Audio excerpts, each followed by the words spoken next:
Hi, and welcome to the second podcast of thermochemistry or thermodynamics, and we're going to use the calorimeter to solve for delta H. It would be really important that you watch the first calorimetry video if you're confused, because I go through how to apply all of the equations. In this case, we're going to use those equations to solve for delta H, and the main equation that I'm talking about is Q. So Q is equal to M times C times delta T, and I go over all the values there and how you get those. So please go back and watch the first video if you are unsure of what this equation is. All right, so when we want to solve for delta H, it really is Q. The only difference is that delta H is usually used in a standard situation, so you can apply it to more than one reaction. Q is specifically for the reaction at hand. It's specifically what you put exactly into that calorimeter. So if we take a look at this problem, we're going to use Q, which really is delta H, to find a standard value for delta H. So we're adding 10 grams of a salt, sodium carbonate, to 100 mils of water, and the water is initially at 22 degrees Celsius, and after this salt dissolves, it's at 25 degrees Celsius. So the water is increasing in heat energy. So the water is gaining heat energy. So we know that our Q for the water has to be positive, and we know that the reaction is exothermic, so it's got to have a negative Q value, so for the reaction. If you watched my previous video, we set these equal and we put in M times C times delta T for both. In this case, since we actually want to solve for delta, if we want to solve not for delta, if we want to solve for Q, to solve for delta H, then we actually want to just solve it for the water, because solving it for the reaction would be very difficult. And we're going to use however much water how much energy the water gained to solve for how much then the reaction had to give off. So we're going to come over here and we're going to say Q for our water, right, is equal to, so this is for the water. Well, since we're doing it for the water, we need to make sure we use the right grams for the water, okay? So right now we're not thinking about the 10 grams of the salt, we're only thinking about the water. And the water is initially starting at 100 grams, right? It's going to stay at 100 grams. So the 100 grams of water is because for every 1 mil, since the density of water is 1 gram per mil, you would have 1 milliliter for 1 gram. So this would be 100 grams of water. And our C value is specific heat for water, which is 4.18. And the difference in temperature. So T final is 25, the initial temperature 22, so that would be 3 degrees, and that would be positive. Okay, and so we're going to get a number value for this, and when we multiply these out, we're going to get 1,254 joules. Whenever you solve for Q, your joules is going to be your unit, not kilojoules, because the specific heat capacity is in joules. All right. So now we have our Q for the water.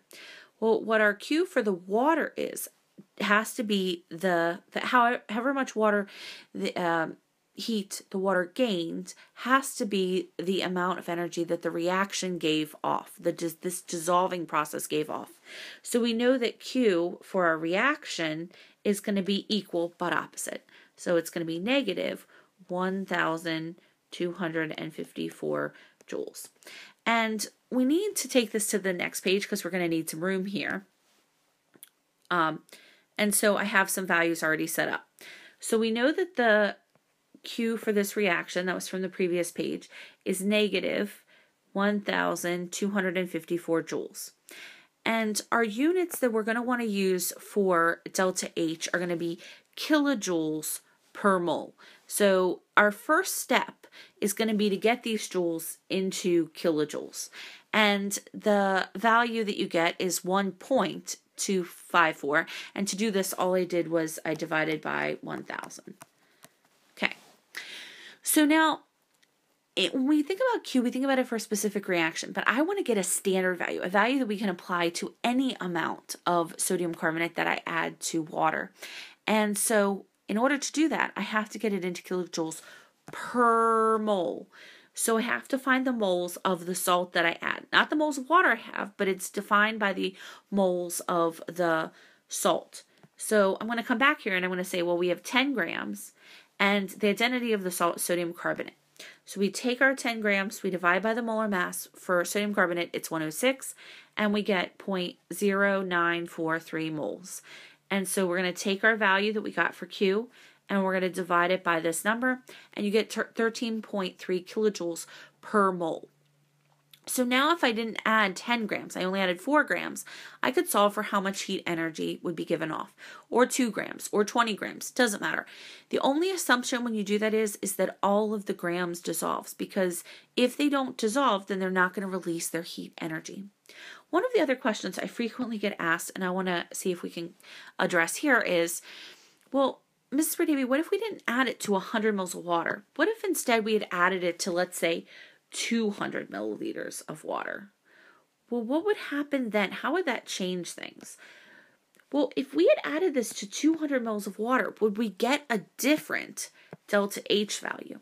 And the answer to that is no, because if we had added those 10 grams to 200 mils of water, what it would have changed was the temperature difference. So instead of it going up by 3 degrees, it would only have gone up by 1.5 degrees. So instead, this would have been 23.5 degrees Celsius. So when you plug this in here, the value for the temperature, for the grams would have gone up to 200, but the value for the temperature would have gone down by a factor of 2. So you actually would have gotten the exact same value. So the amount of water doesn't matter to your delta H value. It will matter to your difference in temperature. But when you're solving for delta H, it really doesn't matter how much water you add. What will change your final delta, your final Q value, the value that you get right here, would be the amount of the salt you add, because the more salt you add, the more heat that's going to be given off. But then if you added more salt, you would be adding more moles. So again, it doesn't matter how you would set up this calorimeter problem. As long as you're using this salt and all of it dissolves, this should have been your final answer. All right, let's take a look at another example here. We have 12 grams of ammonium nitrate, and it's added to 80 moles of water at 20 degrees C. The final temperature is 16.4. Find delta H for this reaction. Well, in this case, the temperature of the water is dropping. So we know that the Q value for the delta H value for this is going to have to be a positive number. This is an endothermic process. Our last process was exothermic, it's giving off heat energy. This one's absorbing heat energy. So the Q value for the water is actually going to be a negative value. Okay, so we're going to solve for the Q for the water. And remember, we're going to work on figuring out the signs, because we know that this is endothermic, so we know that it's got to have a positive value, whereas our last one here, oops, and I actually forgot to put in that negative sign. Oops, right here. This had to be negative when we transferred it, because here to there. And we know that also because this was an exothermic process, because it was giving off heat energy. That was from the last problem. All right, so for this one, it would be endothermic, so we know that we're going to have to get a positive value.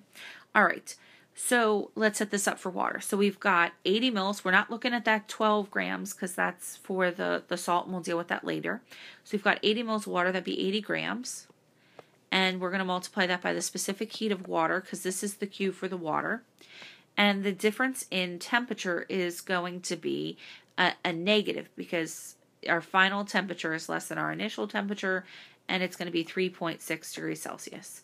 So we're going to solve for this. So we're going to get Q for the water is equal to negative 1,204. And remember, again, it's joules when it comes out of this equation. So in order to convert this, we're going to bring this over to the next page.